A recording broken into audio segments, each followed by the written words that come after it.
ఇబ్బంది పడ్డారు. బట్ ఇప్పుడు ఇంత సక్సెస్ అందుకున్న తర్వాత ఈ రెస్పాన్స్ వీడియో చూసిన తర్వాత మీ మాటలు వినాలండి మేము. ముందుగా ఇక్కడికి వచ్చిన మీడియా సోదరులందరికీ నమస్కారం అండి. చాలా హ్యాపీగా ఉంది, ఎందుకంటే సంక్రాంతికి మాకు పెద్ద బ్లాక్ బస్టర్ ఇచ్చారు. అందరూ అంటే ఆడియన్స్ నుంచి చాలామంది కాల్ చేస్తూ ఉన్నారు, మంచి సినిమా అండి అని. ఇంత కాంపిటీషన్లో కూడా ఇంత పెద్ద హిట్ ఇచ్చినందుకు థ్యాంక్స్ తెలుగు ప్రేక్షకులందరికీ.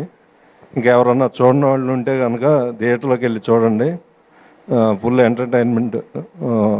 మీకు 2.5 hours ఫుల్ ఎంటర్టైన్మెంటు. అలాగే మా హీరో గారికి, రవి గారికి, డైరెక్టర్ కిషోర్ గారికి, మా సినిమాలో సునీల్ అన్నకి, కిషోర్ మన వెన్నెల కిషోర్కి, డింపుల్కి, ఆశిక, మురళీధర్ గౌడ్ గారికి, త్రినేత్రకి, ప్రసాద్ గారు, మా ఆర్ట్ డైరెక్టర్ ప్రకాష్ గారికి, మా సినిమాలో పనిచేసిన ఆర్టిస్టులందరికీ చాలా చాలా థ్యాంక్స్. మీ స్పీచ్ చూసి సర్ప్రైజ్ అయ్యారు రవితేజ గారు.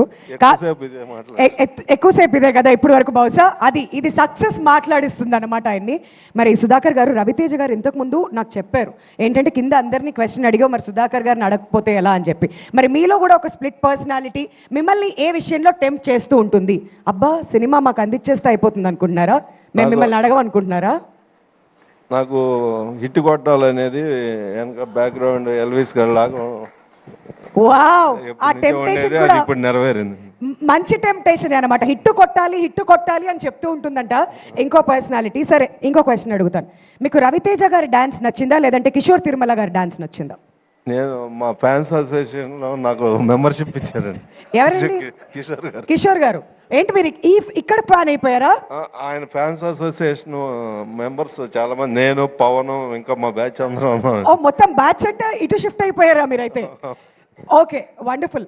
మరి సినిమాలో అనార్కలి అనేది ఒకటి చూసాం కదా, అదేంటో రివీల్ చేయకండి. అలా మీ లైఫ్లో you are extremely passionate about cinemas కాకుండా ఇంకేదైనా? సినిమాల్లో ఉన్నాం కదా, మీరు సినిమానే చెప్తారు మాకు తెలుసు, అది కాకుండా ఇంకేదైనా? ప్యాషనేట్ అంటే ప్యాకట ఇచ్చేశారు. థంబ్నెయిల్స్ మీరు మాట్లాడకపోవడమే కరెక్ట్ అని నాకు ఇప్పుడు అర్థమైంది. Thank you sir, thank you so much.